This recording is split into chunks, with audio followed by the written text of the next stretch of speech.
दोस्तों, इस प्रेस वार्ता को करते हुए मुझे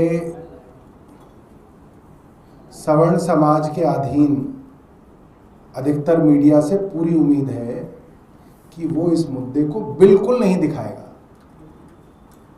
ये तो भला हो फेसबुक, ट्विटर और यूट्यूब, ये उन देशों के लोग चला रहे हैं जहाँ पे जाति नहीं है, तो ये फेसबुक पे, यूट्यूब पे और ट्विटर पे चल जाएगा।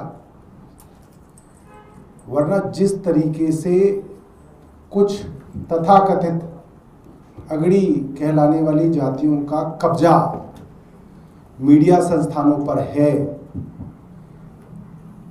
कोई नैतिकता, इंसानियत आज नहीं बची कि कोई इस बात पे स्टोरी ही कर देता कि किस तरीके से घटिया, भद्दी, घिनौनी गालियां पिछले 3 दिन से दलित समाज को, मुख्य न्यायाधीश को, यहां तक बाबा साहब भीमराव अंबेडकर तक को गालियां दी जा रही हैं और खुल के दी जा रही हैं, खुल के। और किसी की मजाल नहीं कि इसके ऊपर वो अपनी प्रतिक्रिया दे दे और वो अपने चैनल में चला दे। मैं देख रहा था, सोशल मीडिया पे चल रहा था और इस बात को स्थापित करने की कोशिश की जा रही थी कि कोई जातिवाद है ही नहीं।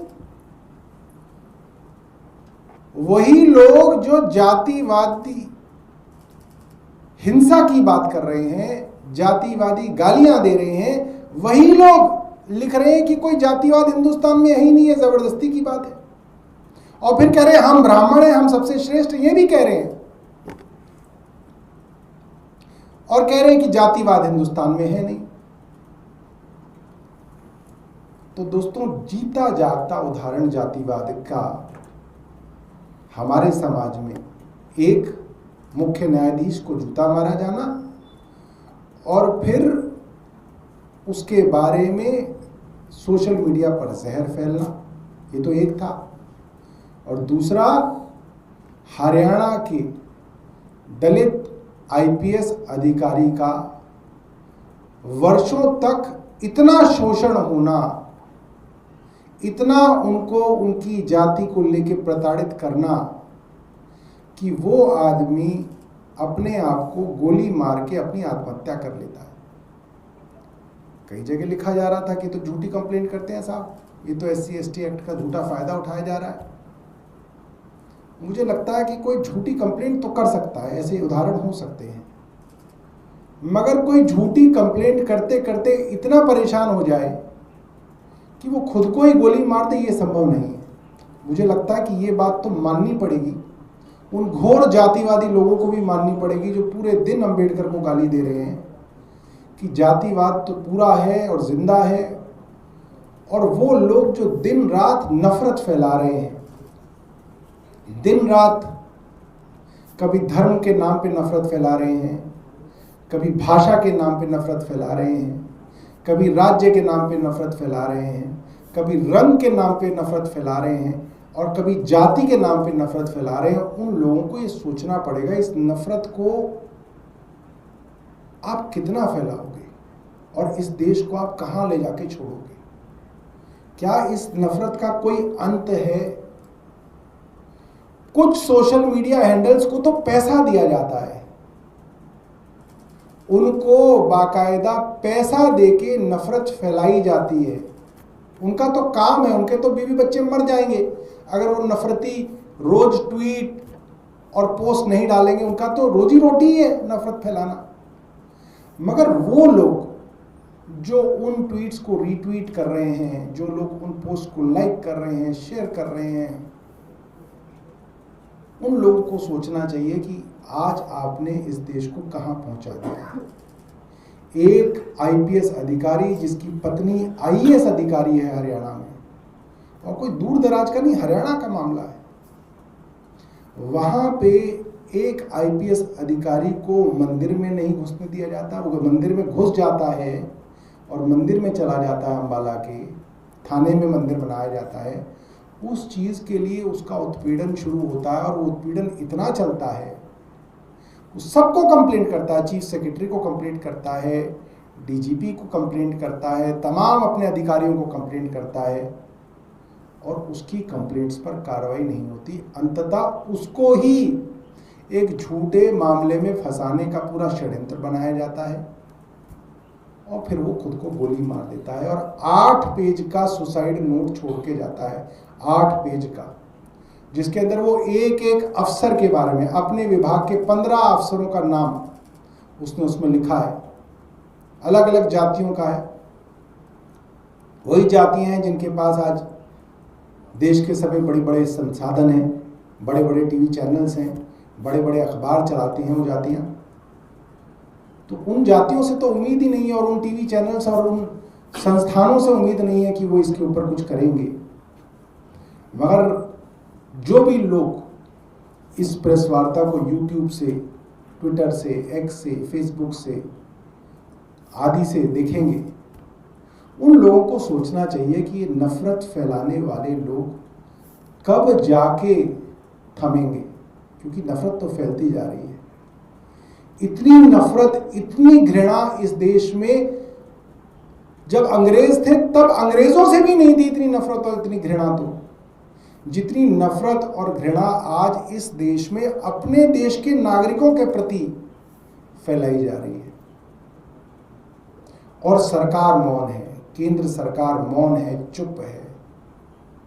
और मैं हैरान हूं, कोई हाईकोर्ट इसके ऊपर स्वायत्त संस्थान वो जो संज्ञान नहीं ले पा रहा। छोटी छोटी चीज़ों के लिए सू मोटो हाईकोर्ट जो है मामलों को उठा लेता है।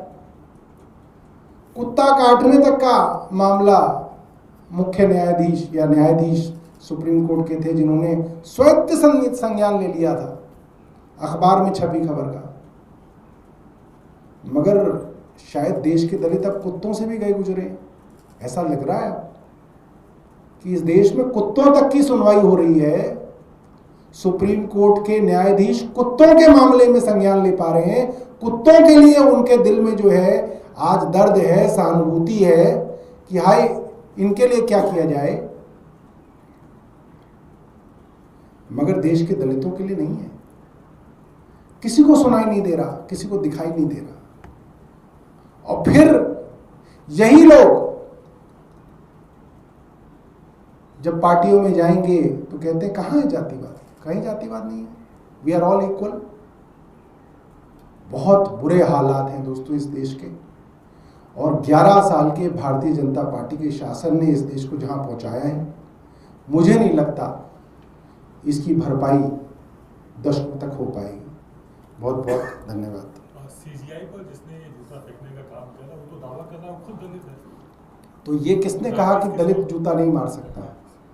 वो दलित हो, ब्राह्मण हो, बनिया हो, जो भी हो, वो सारे लोग जो तालियां बजा बजा के कूद रहे हैं, जो लोग इसको सनातन की विजय कह रहे हैं, वो तमाम लोग दलित विरोधी हैं। वो तमाम लोग अंबेडकर को गालियां दे रहे हैं। वो तमाम लोग जो है, ऐसे तो बहुत सारे टीवी एंकर हैं मुसलमान हैं, और वो रखे इसलिए गए ताकि वो मुसलमानों को गाली दे सके, उसमें कोई बड़ी बात नहीं है। तो भारतीय जनता पार्टी का पुराना तरीका है। कुछ लोगों को रखा ही इसलिए गया है कि तुम मुस्लिम हो, चलो तुमसे मुस्लिमों की गाली दिलवाएंगे, तुम मुस्लिम हो तुमसे करवाएंगे, तो बड़ा अच्छा है। वो तो हमेशा होता है, इससे कोई फर्क नहीं पड़ता। उस जूते के पीछे जो मानसिकता है वो एक जहरीली सवर्ण मानसिकता है, इससे कोई इनकार नहीं कर सकता। सर जी, दिल्ली में प्रदूषण एक बड़ी समस्या है, खासकर सर्दियों के मौसम में, और आपकी जो सरकार रहती है तो आप इस वक्त बैन भी लगा देते थे पटाखे चलाने में, और कोर्ट की तरफ से था। लेकिन दिल्ली सरकार कह रही है पटाखे जो है चलाने की इजाज़त दी जानी चाहिए, सुप्रीम कोर्ट में सुनवाई हुई है, तो उसको आप कैसे देखते हैं? देखिए ऐसा है, चाहे यमुना पे छठ मनाने की बात हो, चाहे दिवाली के दौरान पटाखे बनाने की या पटाखे चलाने की बात हो, ये सीधे सीधे आदेश न्यायालय से आते थे। न्यायालय उस समय ये कहते थे कि भाई यमुना पे छठ नहीं होनी चाहिए, तो हम कहते थे मिलॉर्ड नहीं करेंगे। न्यायालय उस समय कहते थे कि भाई दिवाली पे पटाखे नहीं जलने चाहिए, हम कहते थे मिलॉर्ड नहीं जलाएंगे। अब अगर न्यायालय कहेगा कि भाई नहीं, अब यमुना पे चाहे कितनी ही मैली हो छठ मननी चाहिए, हम कहेंगे मिलॉर्ड बन जानी चाहिए। और न्यायालय कहेगा कि भाई अब चाहे कितना ही पोल्यूशन हो, पटाखे तो जलने चाहिए, हम कहेंगे मिलॉर्ड बिल्कुल जलने चाहिए, क्यों नहीं जलने चाहिए। हमें इसमें कोई दिक्कत नहीं है, जैसा मिलॉर्ड कहेंगे वैसा इस देश में होगा। एक मिलॉर्ड ने कहा कि कुत्तों को एक जगह बांध दो, सरकार ने कहा जी मिलॉर्ड कर देंगे। फिर उसी न्यायालय के दूसरे मिलॉर्ड ने कहा कि इन्हीं कानून की किताबों के हिसाब से मुझे लगता है कि नहीं, कुत्तों को छोड़ दो। सरकार ने कहा मिलॉर्ड तो इनके हाथ में है। इजाजत देने के लिए तो दिल्ली सरकार कोर्ट जा रही है। देखिए, वो तो जिन मुख्य न्यायाधीश के ऊपर सनातन विरोधी होने का आरोप लगा है, जस्टिस BR गवई के ऊपर, आप लोग हैरान होंगे कि जस्टिस BR गवई ने ही खुद कुछ दिनों पहले कहा है कि पटाखों के ऊपर बैन क्यों है, दिल्ली में ही बैन क्यों है, अगर बैन हो तो सब जगह हो और ना हो तो कहीं ना हो। तो जस्टिस गवई ने तो पहले ही इस चीज को इंडिकेट कर दिया है कि वो पटाखों के ऊपर से बैन हटाएंगे। ये जस्टिस गवई ने पहले ही इंडिकेट कर दिया है। अब भारतीय जनता पार्टी के ट्रोलों की समस्या यह है कि वो उनको सनातन विरोधी बता रहे हैं, मगर अगर पटाखों का बैन से सनातन का विरोध या सनातन के साथ होने की परिभाषा आती है तो वो तो साथ है, वो तो पटाखों के ऊपर बैन हटाने वाले हैं, इंडिकेट कर चुके हैं। भारतीय जनता पार्टी की सरकार तो खाना पूर्ति कर रही है ताकि उसके अंदर किसी तरीके से राजनीतिक रोटियां सेकी जाए। जैसे दुर्गा पूजा और रामलीला 10 बजे तक क्यों होती थी? क्योंकि दिल्ली पुलिस ने 12 बजे तक की इजाजत नहीं दी थी। अब इनकी दिल्ली पुलिस ने 12 बजे कर दिया तो ये कह रहे साहब हमने करवा दिया। अरे तुम्ही ने रोका था, तुम्ही ने करा दिया, तुम्ही ने GST बढ़ाया था, तुम्ही ने घटा दिया। तो वही सब इनके पास ही। ऐसे ही तमाम बड़ी खबरों से जुड़े रहने के लिए हमारे YouTube channel TSW news Hindi को सब्सक्राइब करें। वीडियो को लाइक, कमेंट, शेयर करना बिल्कुल ना भूलें।